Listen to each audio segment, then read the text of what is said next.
La CEDEAO, là, il faut la remplacer. Il faut la remplacer.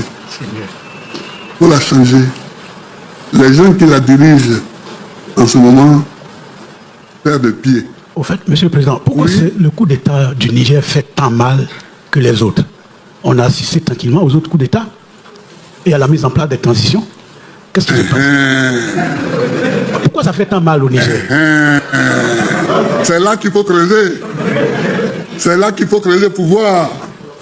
Moi, je ne sais pas encore ce qu'il y a. Hein. Moi, je ne sais pas encore ce qu'il y a. Mais ça ne doit pas être très propre, toute cette histoire-là. Ça ne doit pas être très propre, ni très simple.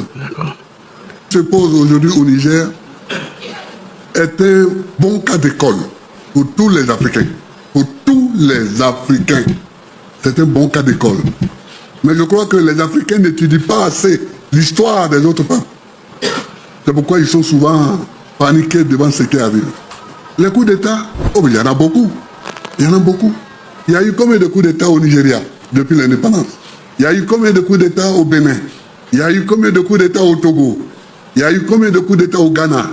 On sait qu'il y a eu un coup d'État en Côte d'Ivoire. Il y a eu combien de coups d'État au Libéria? Sanglants, où les dignitaires du régime ont été fusillés au bord de la mer. En Sierra Leone, je peux continuer.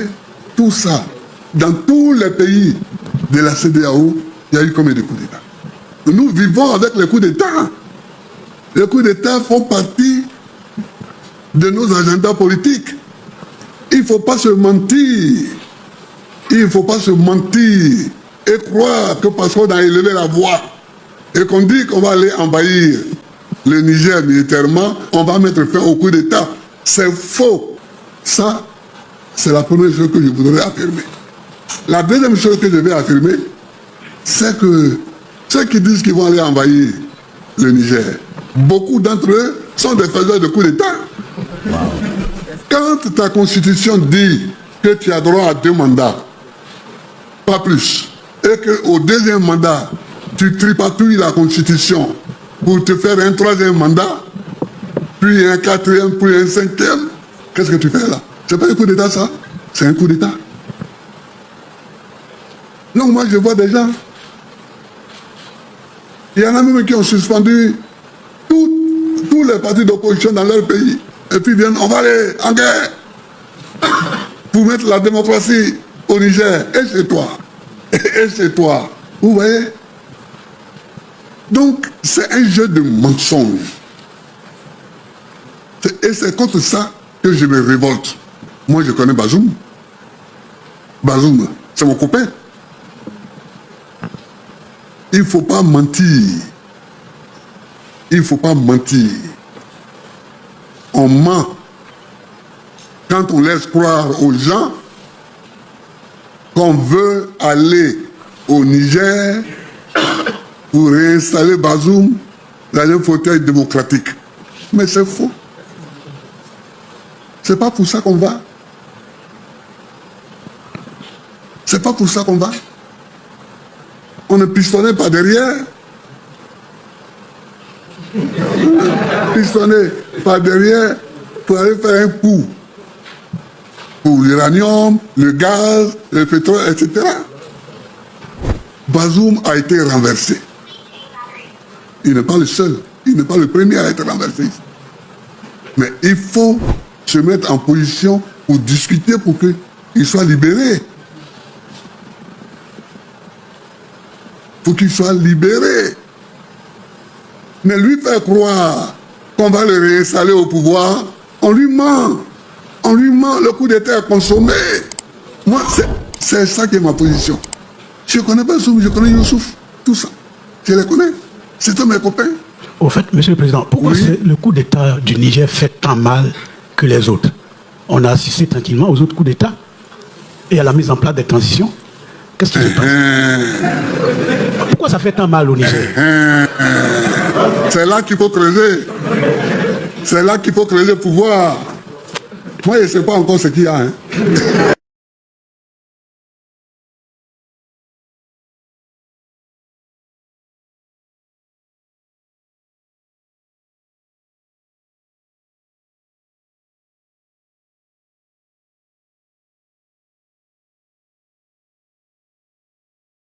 La CEDEAO, là, il faut la remplacer.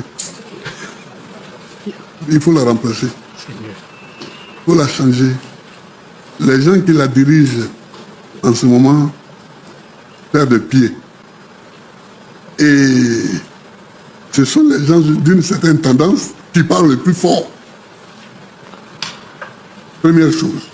Deuxième chose, si vous voyez au niveau de la CEDEAO, les problèmes, c'est dans les pays francophones. C'est dans les anciennes colonies françaises qu'il y a les problèmes. Aujourd'hui, c'est en Guinée, au Burkina, au Mali, au Niger, alors qu'avant, il y a eu des problèmes ailleurs. Mais aujourd'hui, les pays non francophones là, sont un peu tranquilles.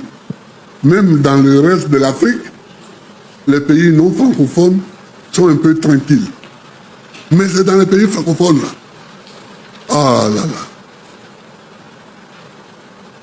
C'est que le problème, Bazoum est un prétexte.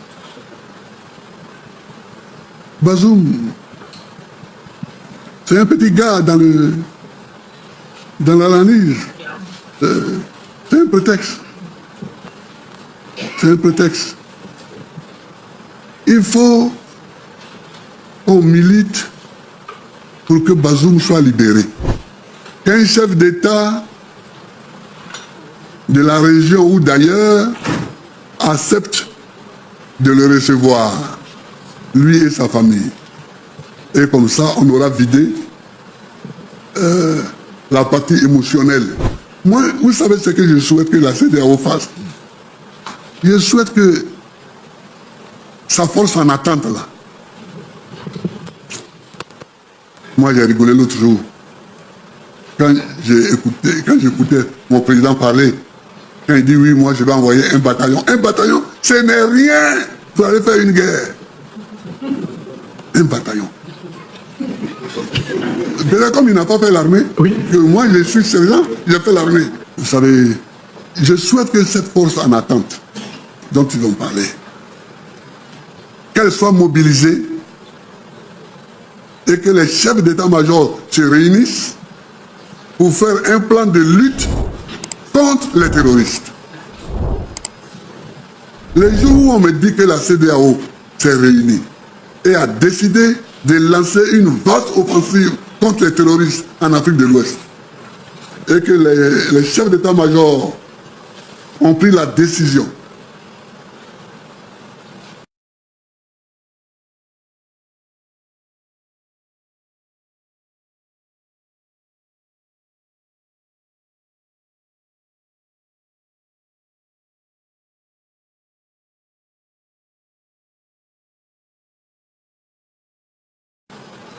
on peut y envoyer nos forces en attente pour se battre contre les terroristes.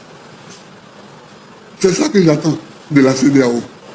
Et non pas de chercher à aller délivrer Bazoum pour le repasser au pouvoir. Bazoum, on peut le libérer par la parole, par la négociation.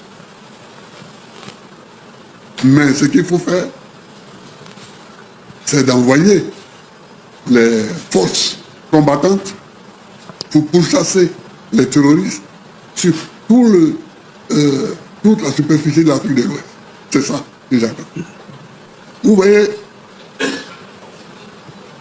il faut ouvrir les yeux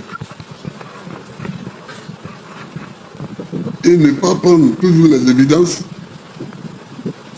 comme des révélations. Ouvrez les yeux.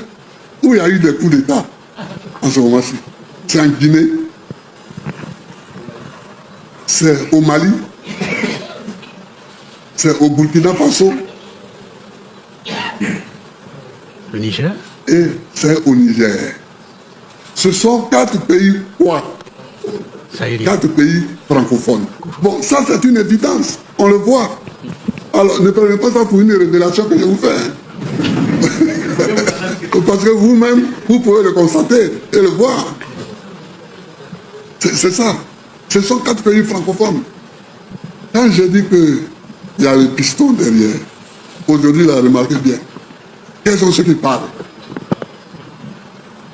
pour aller faire la guerre? Ça va être talon. Bon, on les connaît, ces deux-là.